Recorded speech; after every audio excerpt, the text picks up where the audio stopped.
Good evening. Hello. Can you all hear me? Can you please type in the chat box if you can hear me loud and clear?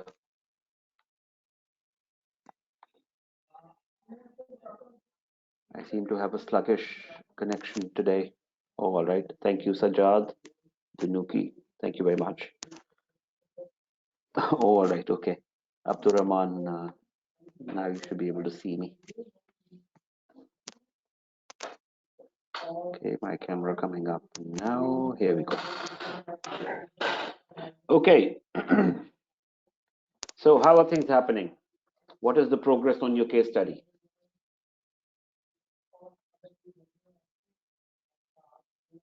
Chat box or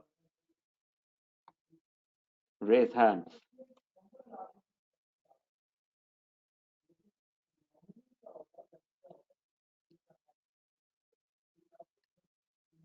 I'm sure all of you would have read the case thoroughly. All of you would have understood what the learning outcomes are.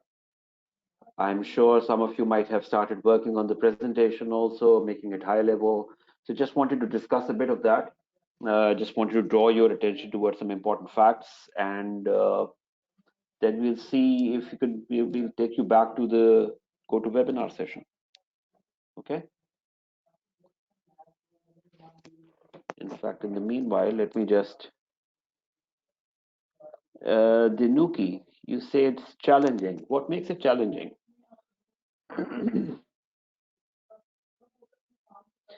Abdurrahman Wakar saying we've been facing difficulties. Okay. Do you want to spell them out? Do you want to discuss your difficulties?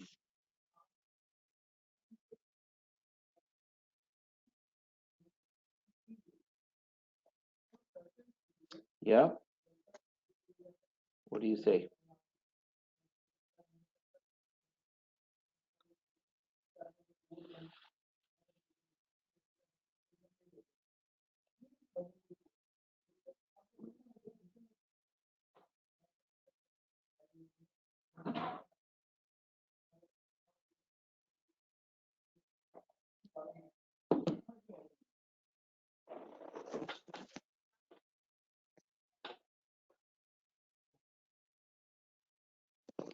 Okay, let's see. Sajjad Sheikh, do we have to provide presentation today or we still have time to discuss with our group members and MS Teams? Sajjad, yes, I will probably just take about half an hour of yours. I'll look at the progress. I'll discuss the case study with you in a bit of detail. We'll try to get your perspective, and straight after that, we'll be sending you off to the Teams session, and you will be in your own groups in Teams once again. So yes, you will get time today to complete your work as well. Submit it, let's say, before, by Thursday day end, and present on Friday. Abdul Rahman Wakar is saying we're having a hard time in understanding the learning objectives. Is that so? Okay, okay. Yes, Dinuki, I agree with you. Dinuki is saying that the main challenge is to interpret the information on a higher level. So that's exactly the case. Somebody has to interpret you people have to interpret the case at a higher level. In fact, I don't know if you remember from the PowerPoint session, um, prepare your presentation as if you're going to deliver it to your grandmother. Yeah, prepare your presentation as if you're going to deliver it to your grandmother. Make it as simple, as straightforward, as easy to explain. Okay, so that's how you should agree on the level at which you're going to pitch it. Okay, I can see some people are joining Microsoft Teams already, but doesn't matter. I think they will jump in here as well for some time. Okay. So if I can ask you people to raise hands, I mean, all of those who have read the case study, please raise your hands.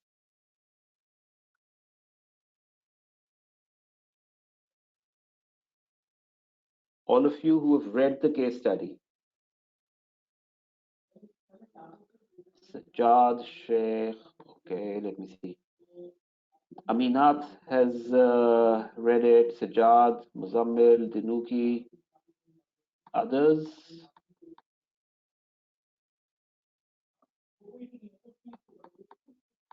Others. Shakil just joined. But Shakil, I remember you were there in the last session as well. Shakil, oh, all right, okay. Raising hands to indicate that you've read the case study. Ghulam Fareed has read it.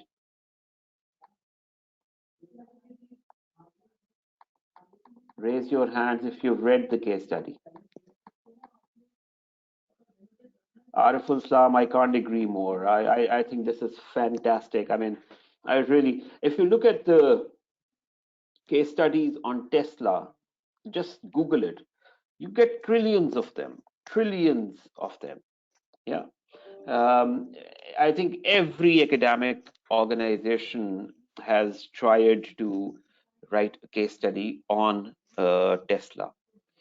And there are reasons for it. I mean, as you might have read in the case study, it was said by the pundits of the industry that Tesla may just be going bankrupt because of their financial issues up front, because of the delay in their production, because of many other reasons. Oh, Sayyida Asif, very sorry to hear that. Sayyida Asif is saying that she missed the session due to the sudden death of her uncle. Very sorry to hear that. All our thoughts go for you and the family of the deceased. So Sayyida Asif, in the last session, what we did was that we started discussing the case study. We went to, I mean, we exited from GoToWebinar. We went into Microsoft Teams. We were put into groups, and in those groups, we then discussed the case study. The objective is to read the case study thoroughly. There are 3 learning outcomes, mainly discussing the strategy, challenging the strategy, was that the right thing to do, etc., etc. So understanding the strategy of the organization, and then going on to make a presentation, a group presentation. Yeah. So in that group presentation, I would want all of the group members to participate in the presentation, all of them to participate in preparing the presentation. Use your knowledge of the 30-second introduction. Use the knowledge of asking yourself the right questions.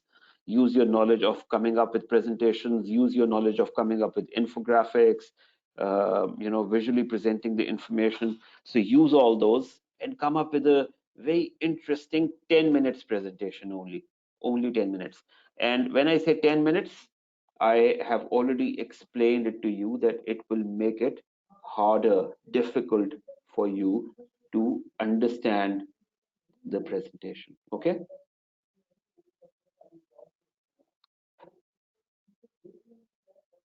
Right. So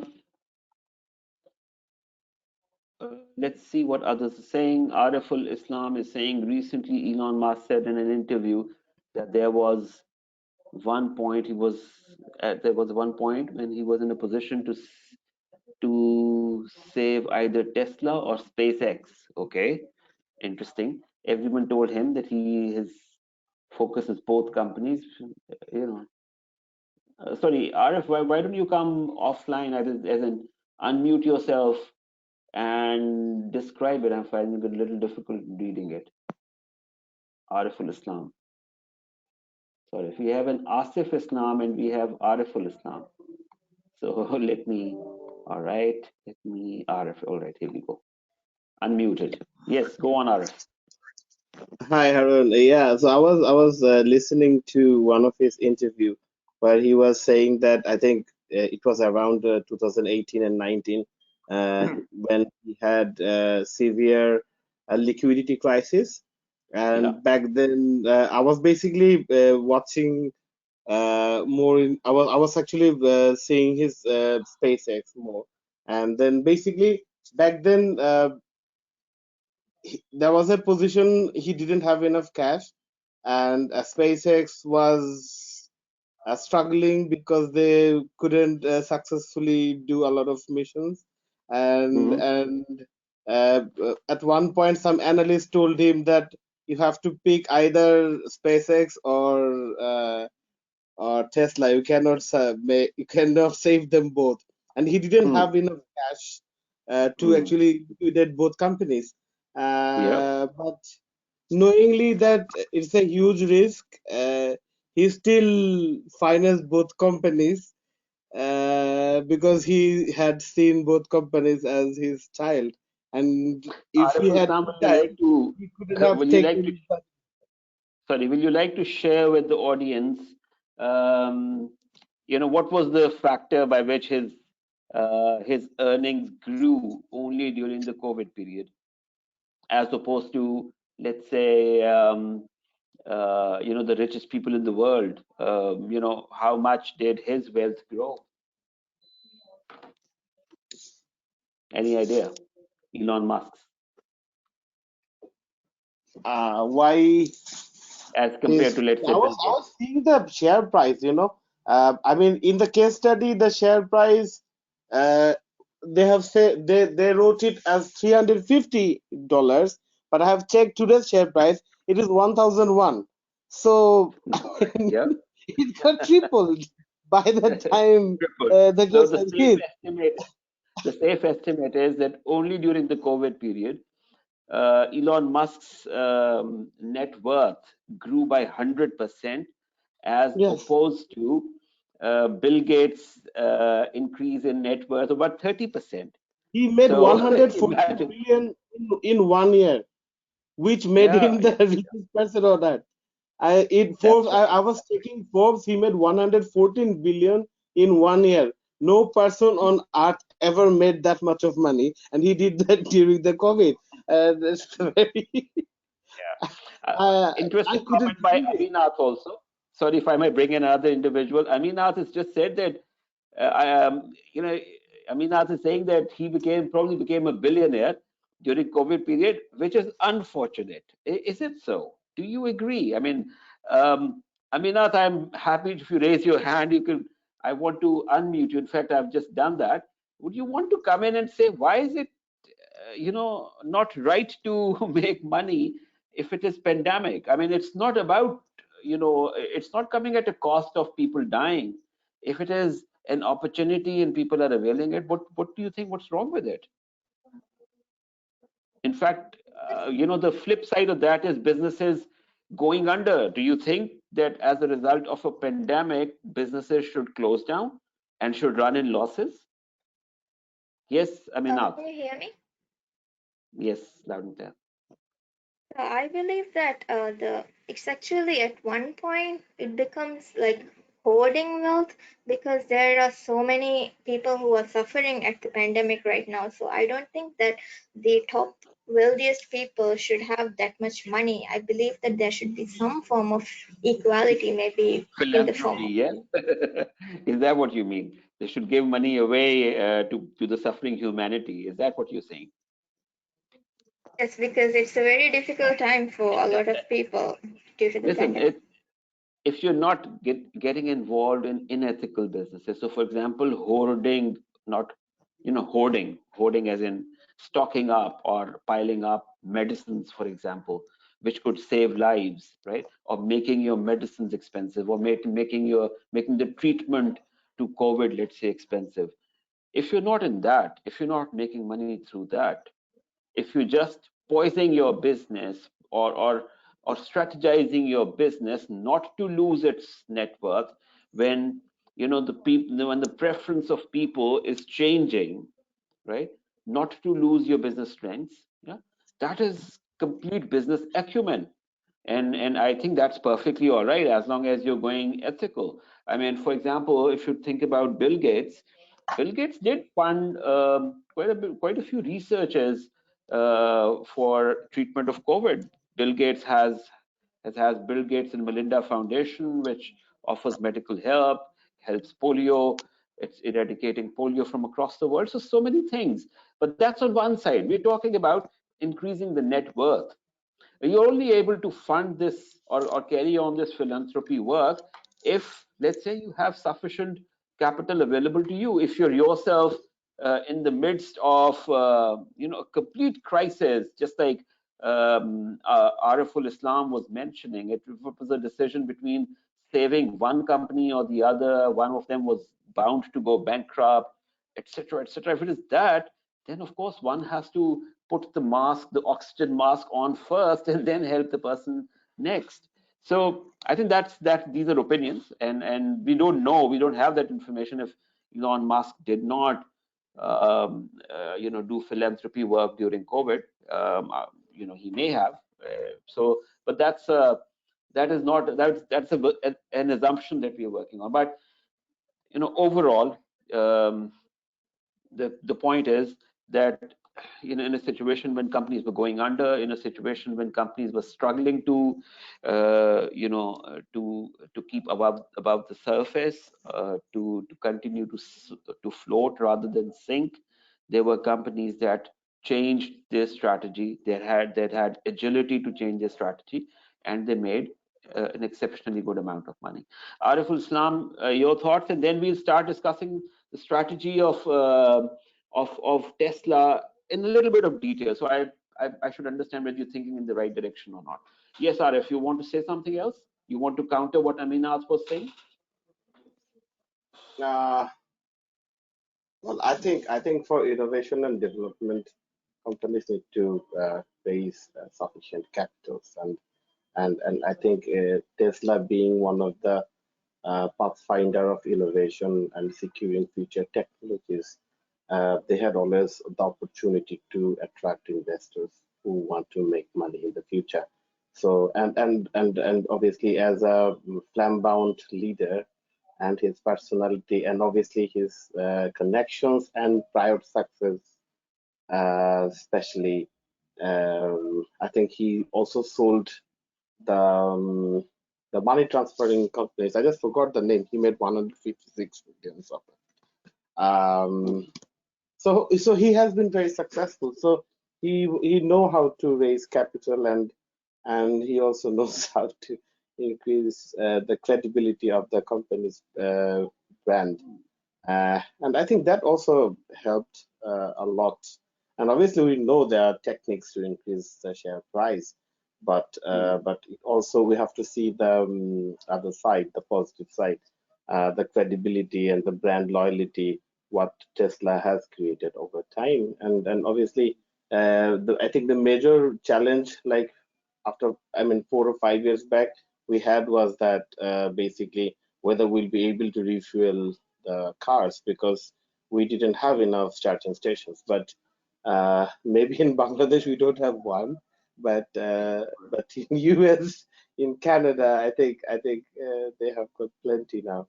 So, and soon companies are investing, and all big companies are basically letting I think are going to share each other's charging stations, just like ATMs, and that will obviously increase the flexibility of the customers. And if that happens, and obviously given that electricity is much cheaper than biofuels, yeah, more and more Gen Zs and Gen Y will be attracted to these segments. And I think that's what's happening.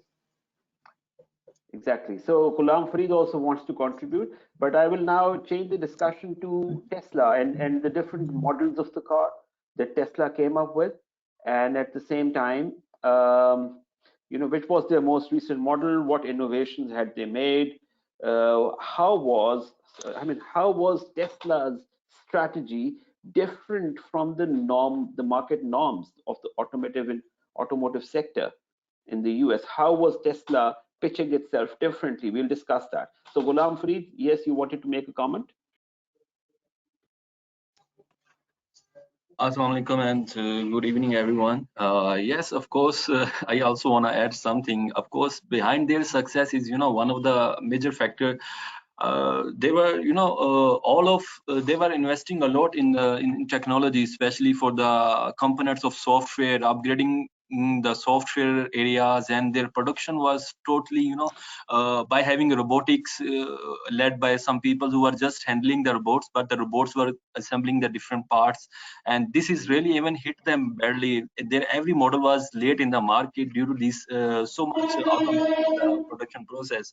And meanwhile, they were also directly selling to the customers, avoiding the dealers in the market. And because the millennials, they were looking online, they were likely to buy online cars rather than visiting the dealers.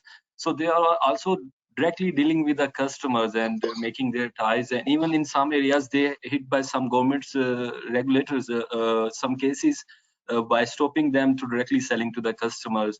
And if I talk about some risk, they were unable to properly estimate their financials areas for their different resources. And even meanwhile, they were looking, maybe there will be a shortfall for the cash for the in the end of quarter, when he was very in a hurry for the production. So overall, he disrupt the market very well, because they obtain the effect of learning curve.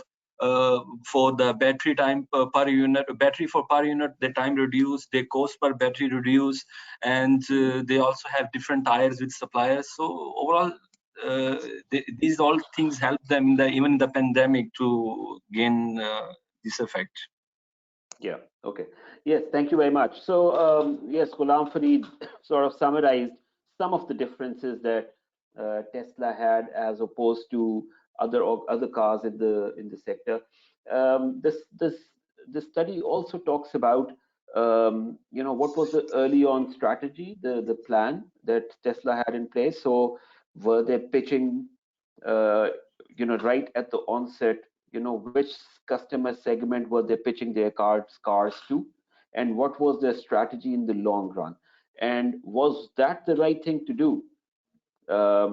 Your opinion, and I would invite other members also in the call to raise hands, join the conversation. I'd be more than happy to unmute people. So what do you think? What do you think about this master plan or this strategy? I think, hi, it's Arif. Do you want me to go first? Yeah.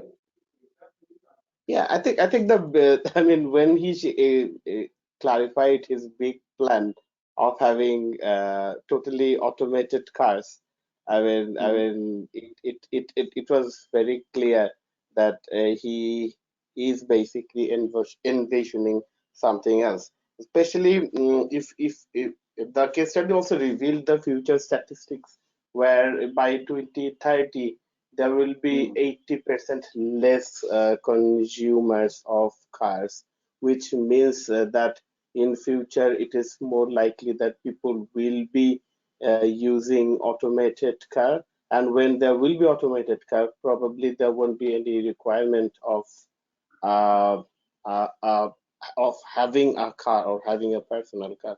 And I think Elon Musk knew that very well, and that is why actually he is actually investing heavily on automation. And if in the case study they have clearly mentioned that his existing cars are regularly being updated.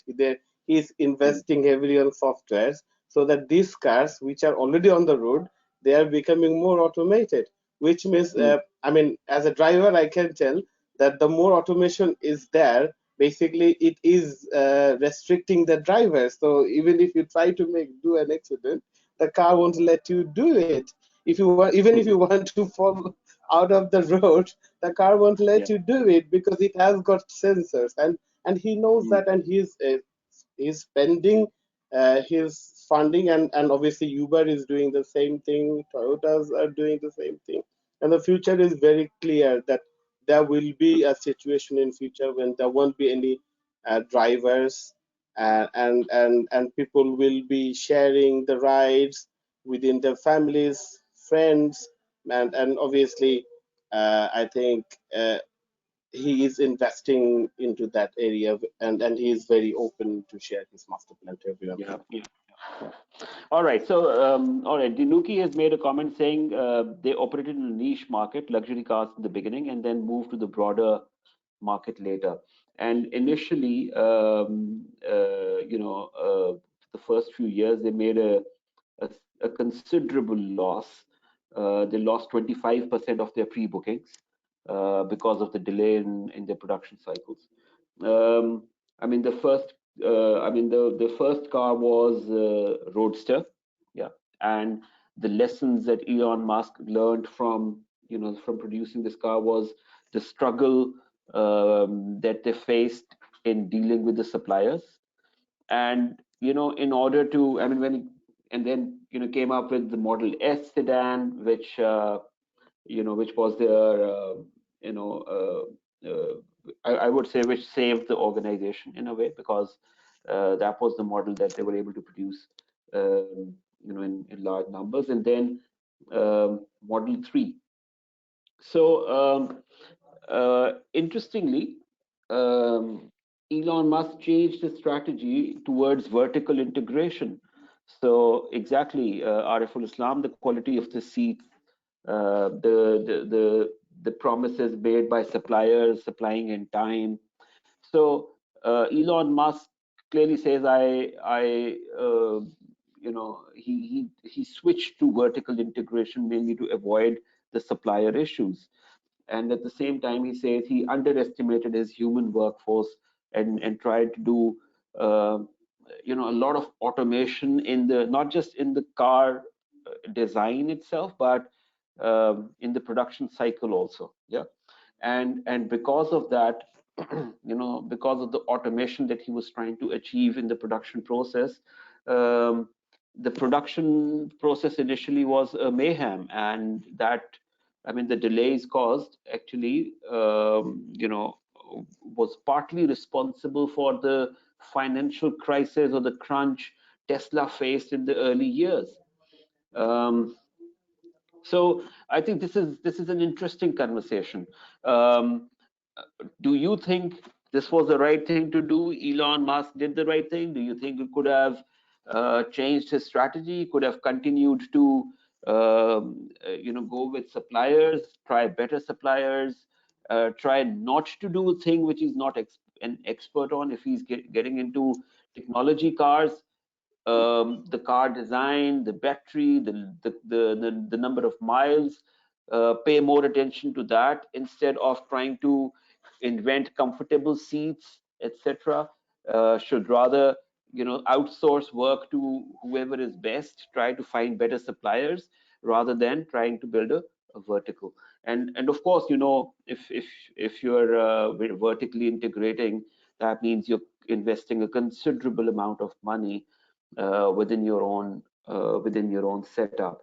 So that is a strategy that you can disagree with, you can debate on, you can mention what would you have done had you been in the same situation. Why would you have acted differently? What makes you feel that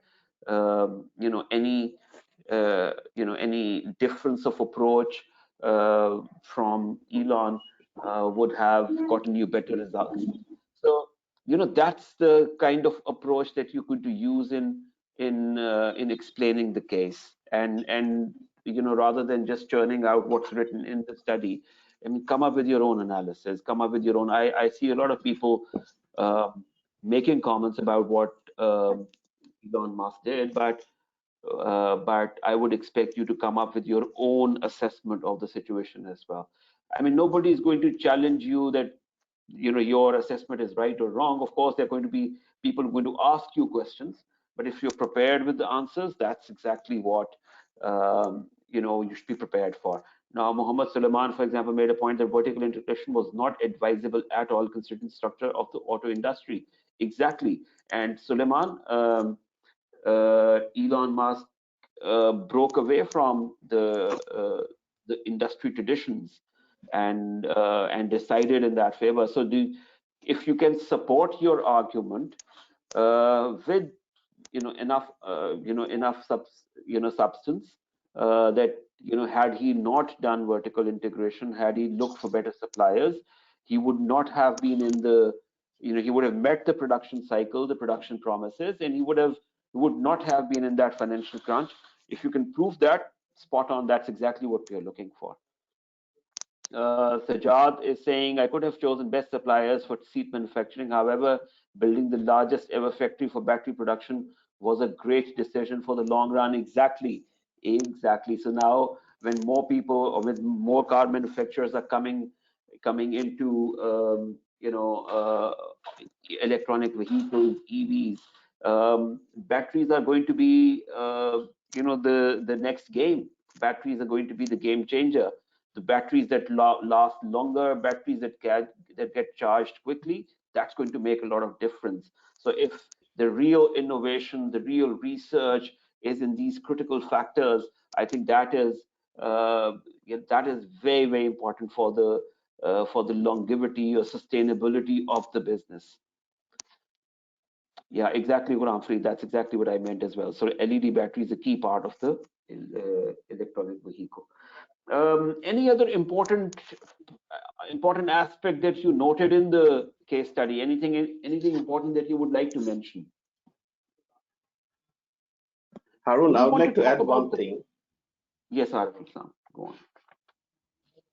I think being a vertically integrated company creates a major challenge around economics of scale, because obviously when you are your supplier, the main challenge is that the number of units will never be to a great amount, which would probably drive down the production cost, especially in the area of variable cost and obviously fixed cost. But I think in that perspective, Tesla models would always be more expensive theoretically, if they wanted to maintain, if you wanted to make a good sound profit out of it. But obviously, so the decision of probably keeping all components in house was not the right decision. I would probably not do that, but I would always follow the Harman's process. The case study mentions 8,000 components, right? Exactly. So what I think is, I mean, there was a model in P3. I think they don't teach that anymore. It is about Harman's process matrix. So Harman used to say, Harman told us that you keep your key competencies in house, and the other competencies which are not probably related to your strategic goals and objectives, you try to outsource that. And I think that could be applied even better, but obviously he understood that the core competency or key features of these EVs would be the batteries, and he kept that in house, and that was definitely the best decision. But probably let me challenge you on this here.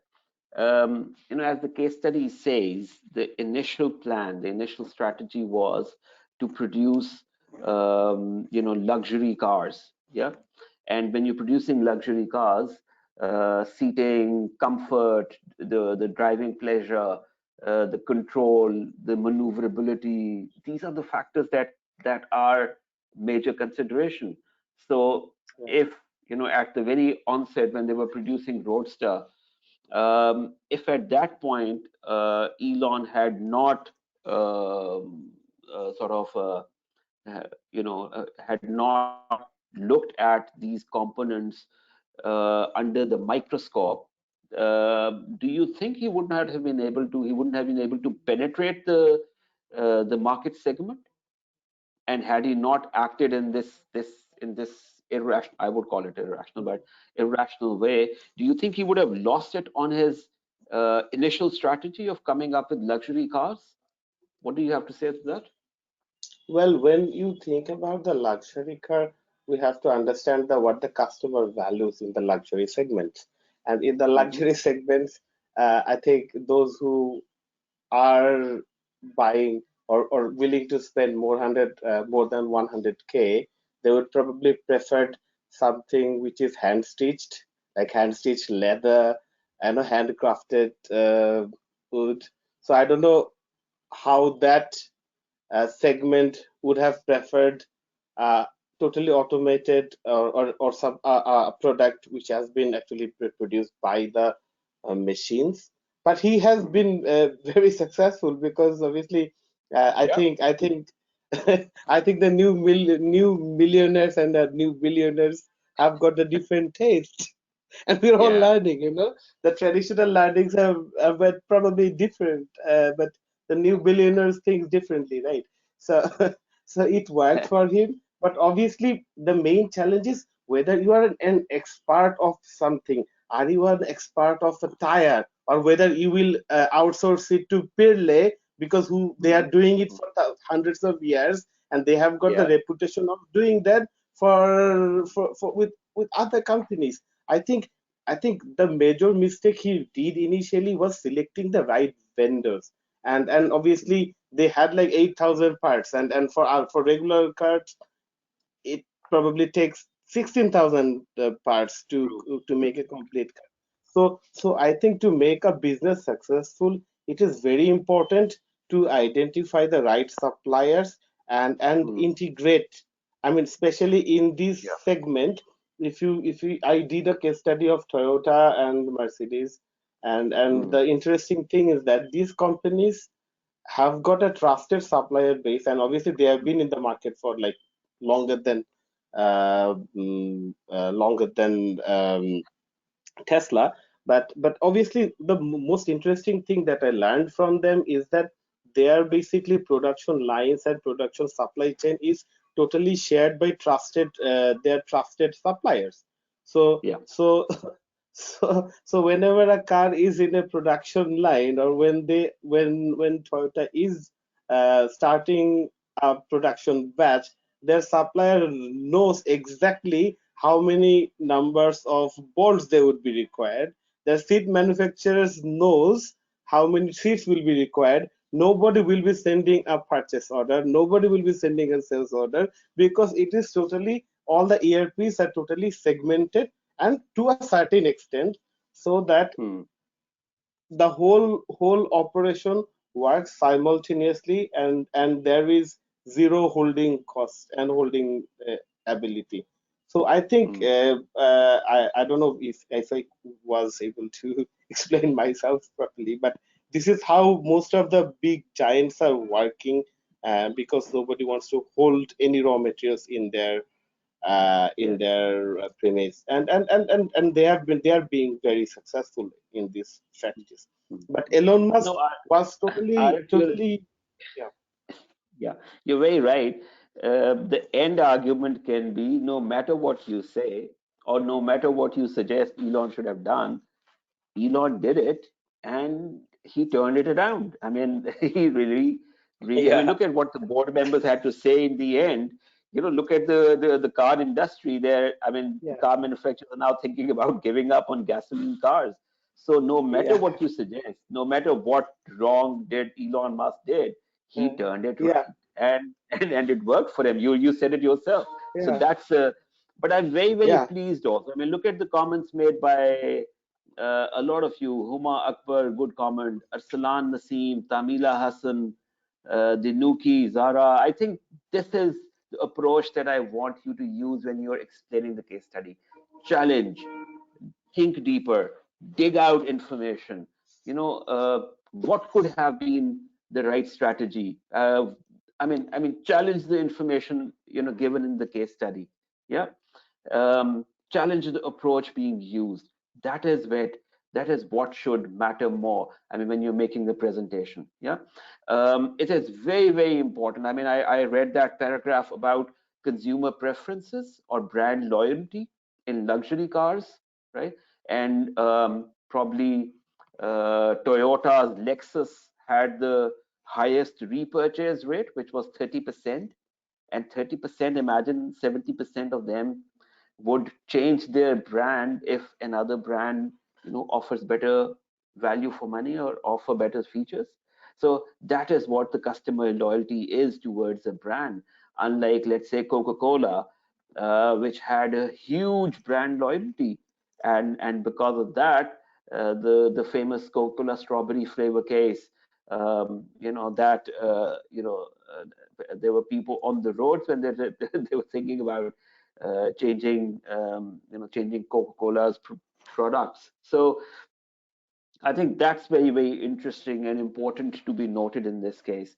Even though Elon Musk had entered into a segment, um, how would I feel if let's suppose, if I purchase a luxury car at a very high price and Elon Musk thinks that he will produce cars for the market segment which is ready to pay the premium. So let's say if I pay the premium and buy a car, and the next model that comes in is a cheaper model, it's available at a cheaper rate, and then the next model is even cheaper, and then they get into production cars and start competing on price. How would the consumer preference change in that way? I mean, would would Elon have thought about continuing the luxury series and continuing or adding on the cheaper versions, or was it just producing the luxury segment once, getting a place in the market, in the market, earning some market share, and then moving down towards lower priced car models and completely giving up on the luxury series? So these are some questions that you should consider. And I mean, if I have to assess consumer behavior, and I would say 30% is the highest repurchase rate, that means the entry barrier into this particular consumer segment is very low, which means any new car that comes in, the premium models, the buyers are free to explore, and therefore, and since the brand loyalty is low, therefore people will get interested all of a sudden if, let's say, Tesla comes up with enough attractive features. So, in a way, yes, the strategy was very right. Enter into the segment which has the lowest brand attachment or brand loyalty or association, uh, make a place. So that can also be debated. So look at both perspectives of it. How would you have pitched? What would you have suggested? um, Entering into the luxury segment, of course, requires a bigger investment into R&D, bigger investment into production, bigger investment into the car features, right? But at the same time, a bigger a bigger a bigger bill to charge from the customer.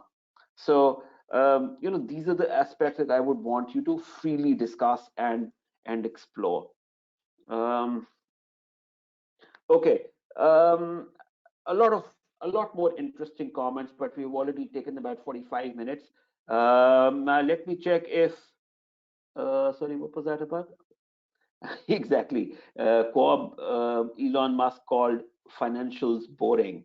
Um, that can be a comment. Once again, you can challenge. It's important stuff. You can't continuously say ignorant of the financials. Yeah. All right, so Mohammed Suleiman says that only luxury cars have had some brand loyalty as per the case study. All right, so that's a new perspective. Okay, if that's what the case study says, that means the decision of entering into a segment with higher brand loyalty as opposed to lower brand loyalty, that could have been a suggestion that you could have given. Yeah. Okay, financials of Tesla. Sajad, search the website. A lot of information is available there. I know the case study mentioned about the worksheets, the workbooks for additional financial data, but it is available on the on internet quite easily. All right, let me check with Feroz if Feroz is ready with the Teams um, in Microsoft Teams. So. Thank you, Maria.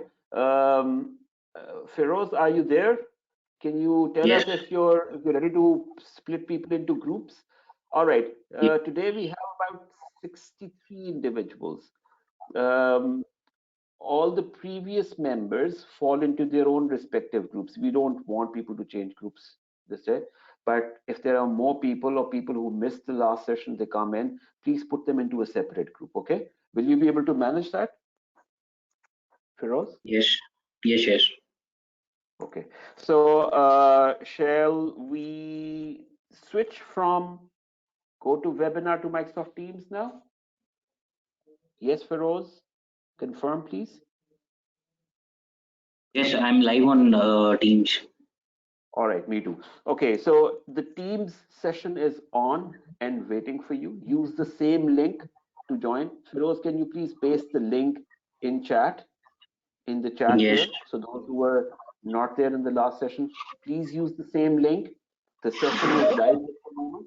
Okay, I can see people joining in. So once you've joined in, please exit from GoToWebinar so that I should understand that people have switched. Okay, so I want to see this number of attendees going to 0. Everybody should jump to Microsoft Teams, and then Feroz is going to start putting people into their respective groups. Okay, all right, so here we go.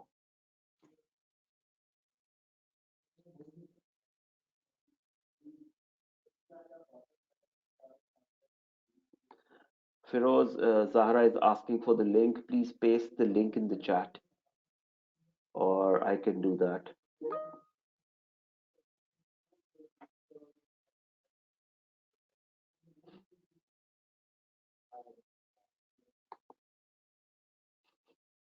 Just give me a second. So where are we?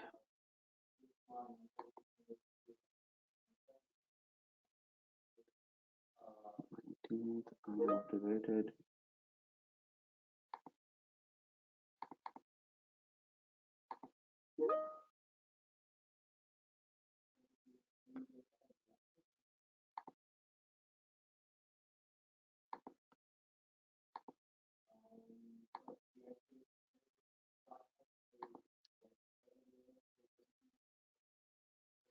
Yes, so I've pasted the link in the chat.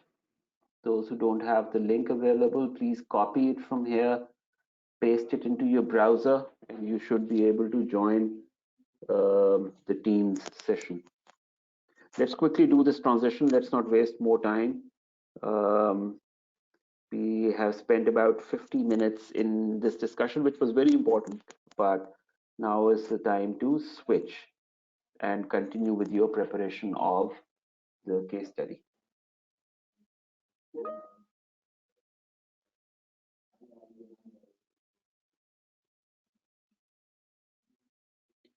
There are only 7 or 8 people, 6 people in fact in the session so far. So let's hurry it up.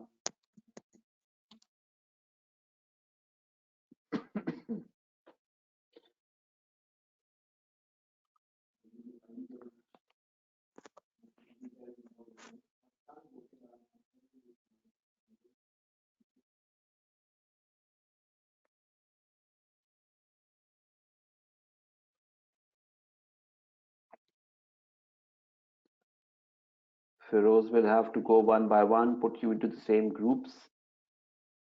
So just be a bit patient with that. Feroz, what you need to do is create breakout rooms and start adding people to the rooms. One room at a time, please.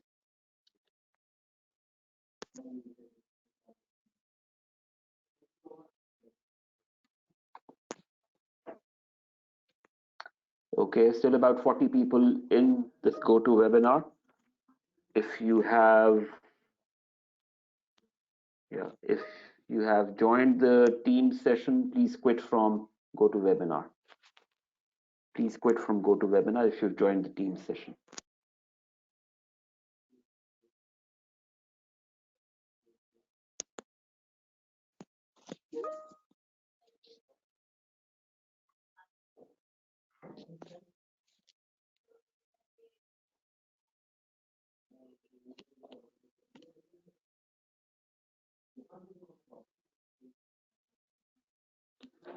Feroz, there was the Hexacom, there was the Elites Club, there were, I mean, I hope you've captured all the names already.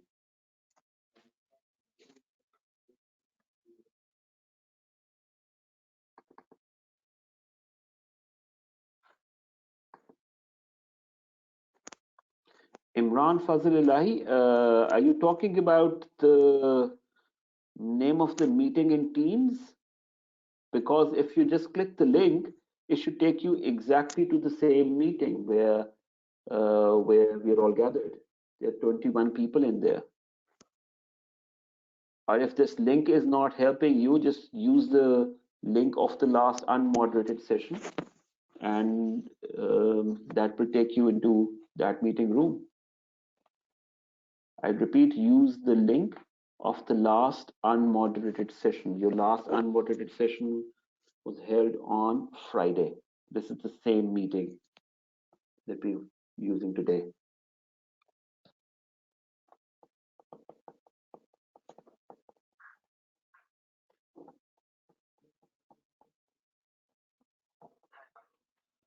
You're putting people in the groups.